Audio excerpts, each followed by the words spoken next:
성도 여러분, 안녕하세요. 7월 25일 목요일 아침 말씀 시간입니다.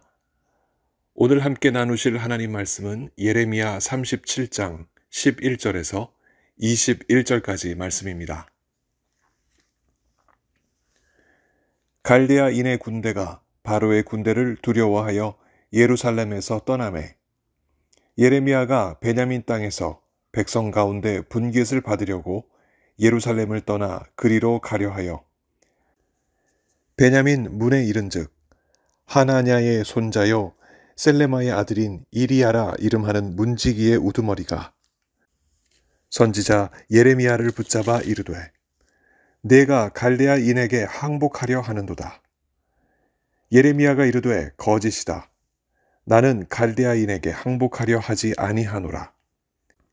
이리야가 듣지 아니하고 예레미야를 잡아 고관들에게로 끌어가매 고관들이 노여워하여 예레미야를 때려서 서기관 요나단의 집에 가두었으니 이는 그들이 이 집을 옥으로 삼았음이더라. 예레미야가 뚜껑 씌운 웅덩이에 들어간 지 여러 날 만에 시드기야 왕이 사람을 보내어 그를 이끌어내고 왕궁에서 그에게 비밀리 물어 이르되 여호와께로부터 받은 말씀이 있느냐? 예레미야가 대답하되 있나이다. 또 이르되 왕이 바벨론의 왕의 손에 넘겨지리이다. 예레미야가 다시 시드기야 왕에게 이르되 내가 왕에게나 왕의 신하에게나 이 백성에게 무슨 죄를 범하였기에 나를 옥에 가두었나이까? 바벨론의 왕이 와서 왕과 이 땅을 치지 아니하리라고 예언한 왕의 선지자들이 이제 어디 있나이까? 내 주 왕이여 이제 청하건대 내게 들으시며 나의 탄원을 받으사 나를 서기관 요나단의 집으로 돌려보내지 마옵소서. 내가 거기에서 죽을까 두려워하나이다. 이에 시드기야 왕이 명령하여 예레미야를 감옥들에 두고 떡 만드는 자의 거리에서 매일 떡 한 개씩 그에게 주게 하며 성중에 떡이 떨어질 때까지 이르니라. 예레미야가 감옥들에 머무니라. 아멘. 우리는 흔히 선택을 해야 하는 상황에서 머뭇거릴 때가 있습니다. 이것을 택하려니 저것이 아쉽고 저것을 택하려니 이것이 아쉬운 그런 상황에서 말입니다. 하나님의 말씀 앞에서는 어떠합니까? 하나님의 말씀을 택하려니 내 생각이 아쉽고 내 생각을 택하려니 하나님의 말씀이 아쉬운 때는 없습니까? 아합 왕 시절 엘리야가 이스라엘 백성들에게 외친 그 소리가 우리 귓전에 오늘도 들립니다. 너희가 어느 때까지 둘 사이에서 머뭇머뭇하려느냐? 여호와가 만일 하나님이면 그를 따르고 바알이 만일 하나님이면 그를 따를지라. 그러나 이런 선지자의 외침에도 불구하고 당시 백성들은 말 한마디도 대답하지 않았었습니다. 그 장면이 고스란히 오늘날 우리의 모습에 재현되는 것은 아닌지 살펴볼 일입니다. 우리는 상황마다 성령의 강권하심을 따라 여호와 하나님을 따르겠노라 답하고 있는가 돌아봐야 하겠습니다. 그런데 아쉽게도 유다의 마지막 왕 시드기야는 머뭇거렸습니다. 바벨론이 재차 예루살렘을 포위하던 어느 날 물밀듯 바벨론 군대에 대항하려 몰려온 애굽 군대의 기세에 밀려 바벨론 군대가 예루살렘에서 잠시 물러나 있었던 시절이었습니다. 그 시절 시드기야 왕의 대신들은 이제야 드디어 바벨론이 애굽에 의해 멸망당한다는 희망을 품고 시드기야 왕으로 하여금 바벨론에 대적해야 한다는 중론을 거세게 펼치고 있었습니다. 반면 왕으로서의 기반이 미약했던 시드기야는 그런 대신들의 요구를 겉으로는 들어주는 척 하면서도 속으로는 온전히 따르지는 못했습니다. 왜 그랬을까요? 선지자 예레미야의 예언이 마치 가시처럼 마음에 걸렸기 때문입니다. 대부분의 선지자들이 예언하길 바벨론은 머지않아 망하고 유다는 해방될 것이라 이렇게 예언했습니다. 그럴 때 예레미야만은 바벨론은 멸망하지 않고 유다는 70년간 포로 생활을 하리라 예언했었고, 예언의 성취는 예레미야 쪽으로 기우는 것을 시드기야가 깨달았기 때문입니다. 한 나라의 왕으로서 자신과 나라의 운명을 앞에 놓고 살 길을 찾아 밀어붙여야 마땅했던 시드기야였습니다. 그러나 그는 그 살 길을 결정하지 못한 채 그저 갈팡질팡하고 있었습니다. 노련한 정치가들의 말을 들을 것인가, 아니면 절망적인 예언을 하지만 그래도 예레미야의 말을 들을 것인가. 그 사이에서 시드기야의 마음은 굳은 선택을 하지 못하고 머뭇머뭇거리고 있었습니다. 그러던 어느 날 예레미야는 하나님의 명령으로 베냐민 땅 아나돗에 사둔 밭을 살피려 예루살렘을 떠나 아나돗으로 향했습니다. 그 땅을 예레미야가 산 이유는 분명합니다. 32장 7에서 8절에 기록하듯이 그 땅은 예레미야가 기업으로 받을 땅이었기 때문입니다. 한동안 예루살렘을 둘러쌌던 바벨론 군대도 없으니 예레미야는 자유롭게 베냐민 땅으로 향할 수 있었습니다. 그러나 예레미야가 베냐민 땅에 이르렀을 때 생각지 않았던 문제가 생겼습니다. 베냐민 성문 문지기의 우두머리였던 이리야가 예레미야를 체포한 것입니다. 체포한 이유가 무엇입니까? 예레미야가 바벨론 사람들 곧 갈대아인에게 항복하려 간다는 그 혐의 때문이었습니다. 이미 남유다 백성들 사이에 예레미야의 절망적인 예언은 퍼질 만큼 퍼졌습니다. 그 예언의 핵심이 무엇입니까? 유다는 바벨론에게 망하고 70년간 바벨론에서 포로 생활한다는 것이 아닙니까? 그 예언을 오해하여 예레미야를 친 바벨론주의자로 사람들이 본 것입니다. 체포된 예레미야가 아무리 자신은 갈대아인에게 항복하려는 것이 아니라 해도 소용없었습니다. 예레미야는 그 지역 고관들에게 폭행을 당하고 서기관 요나단의 집에 갇히게 되었습니다. 그 집은 감옥으로 사용되었는데 깊이 판 웅덩이에 뚜껑을 씌운 형태였습니다.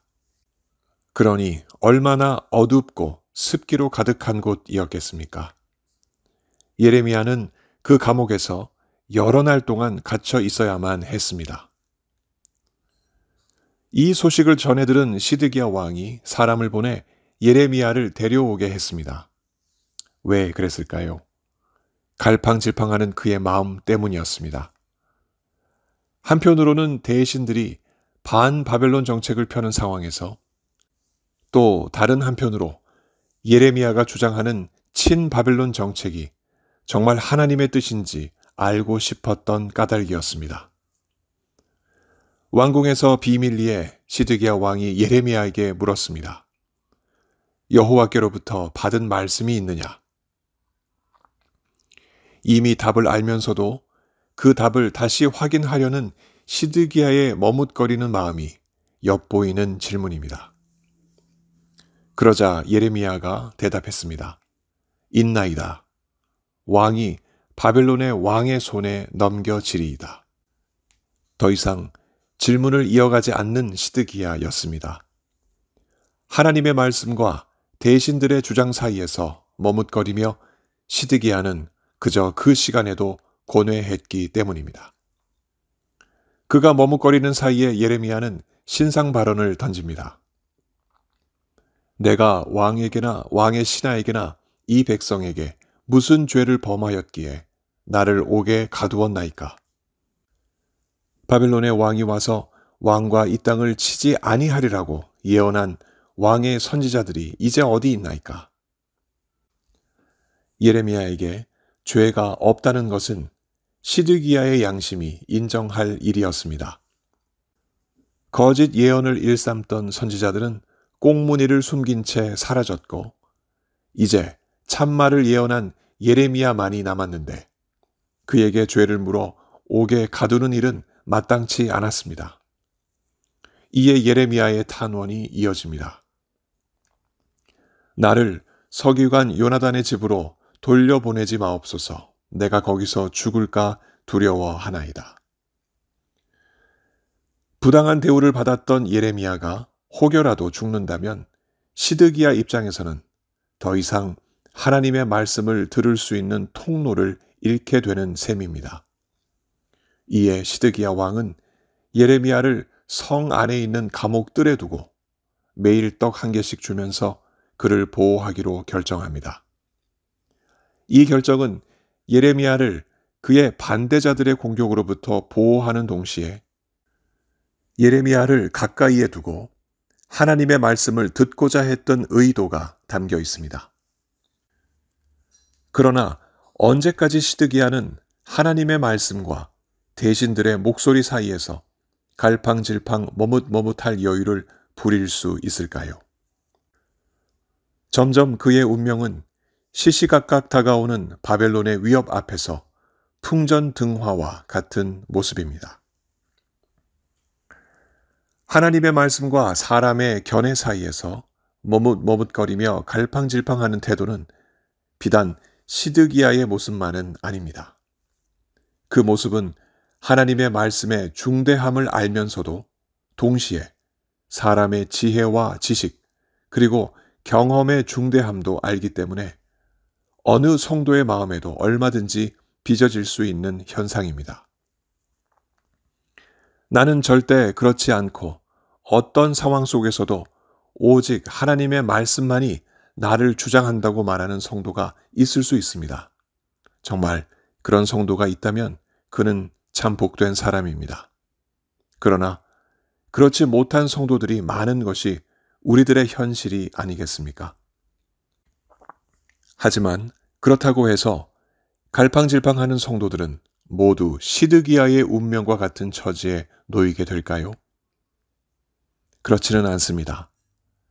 예수님의 제자 마태는 자신의 장모가 열병으로 누웠을 때 예수님이 장모를 살려내신 것과 귀신 들린 자들과 병든 자들을 예수님이 고쳐주신 사건을 기록하면서 다음과 같은 선지자 이사야의 예언이 예수님을 통해 이루어졌다는 사실을 언급하고 있습니다.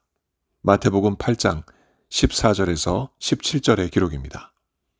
이는 선지자 이사야를 통하여 하신 말씀에 우리의 연약한 것을 친히 담당하시고 병을 짊어지셨도다 함을 이루려 하심이더라.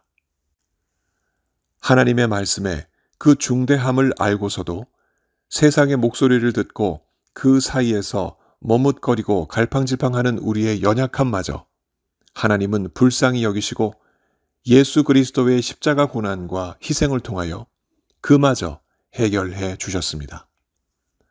하나님의 말씀 앞에서 갈팡질팡하고 머뭇머뭇하는 그 심령까지도 안타까워하시는 하나님의 심정은 우리에게 이렇게 전해집니다.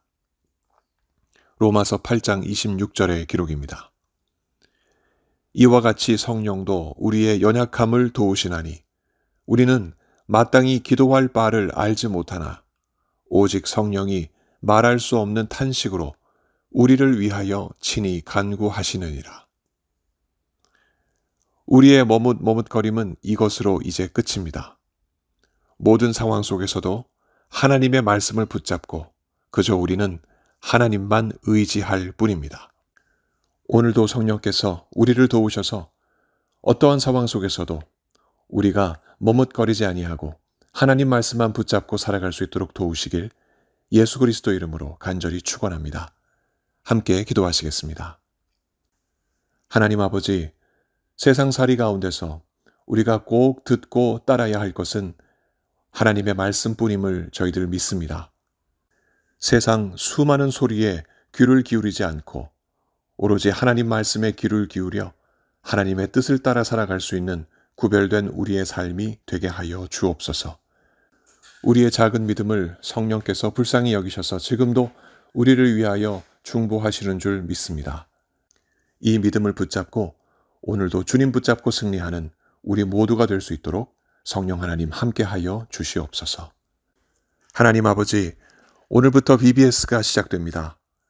참여하는 모든 어린이들이 하나님의 말씀을 통하여 예수 그리스도의 은혜를 경험하게 해 주옵시고, 이 아이들의 인생 가운데 역사하시는 하나님을 의지하며 살아가는 귀한 믿음 또한 허락하여 주시옵소서.